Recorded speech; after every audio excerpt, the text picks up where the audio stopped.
So now we need to adjust our second endpoint. Go ahead into that first endpoint that we already fixed, find, right? And now take that piece of code here where we just create a new flight route model. So copy it over, scroll a little bit up. You can see that we have our search endpoint here and it's simply returning flights. So we expect it to be the return type of type IEnumerable, so any collection, and then of type flight route model. But our flight list or array is for sure now of type flight, not flight route model anymore. So let's go ahead and adjust it. What we will do is we will convert that flight array into a flight route model array using link. Well, we will write an expression for that. First of all, we create a new FlightRm list, for example. So all of the informations. And then we go ahead into flights. This is our flight array dot select. We select all of them. And then for each flight in that array that we have, we want flight goes to, and now we can paste our code.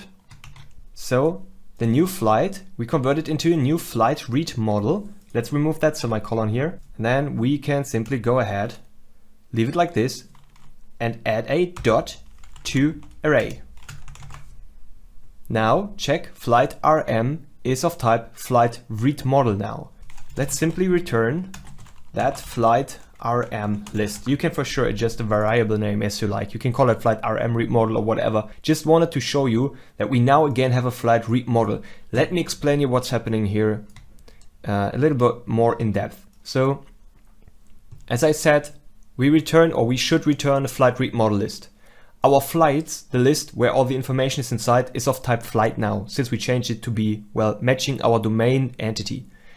Now we want to have all the information about the flights to convert it from a flight array list or from a flight array into a flight route model array. This is why we go into our flight array, take all the flights, so every single flight in it, and for each flight inside of that array, we run this. So we take the flight, convert it or create a new flight route model and pass in the values of the selected flight. Afterwards, once everything here is done, we can simply take that collection of flight route models and create an array from it. Now we can go ahead and return it. You can even simply remove to array if you want to keep it as an IEnumerable, right? So you can leave it like this. Still working. Now it's not an array. Now we simply go ahead and return an IEnumerable. But I want to show you that you can take a collection like IEnumerable and bring it to an array, to a dictionary, hash set, or to list, right? However, if you want to keep it an IEnumerable, you can simply go ahead and leave it like this too. Great.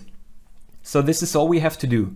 Now we converted our flight array into a flight route model array or collection. However, this is important because if you use your domain models, this is something you really want to do pretty much often, right?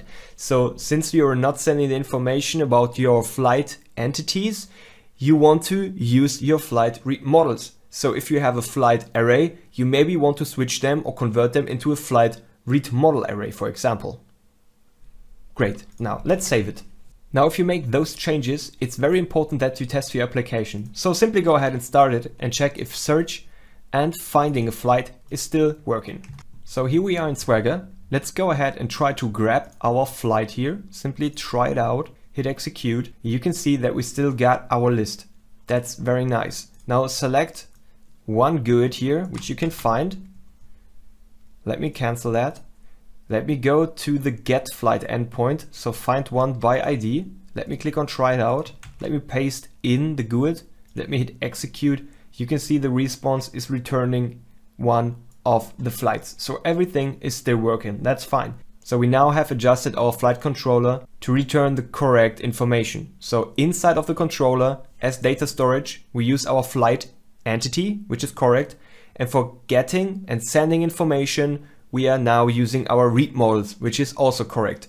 Read models, DTOs for sending information and entities for storing information.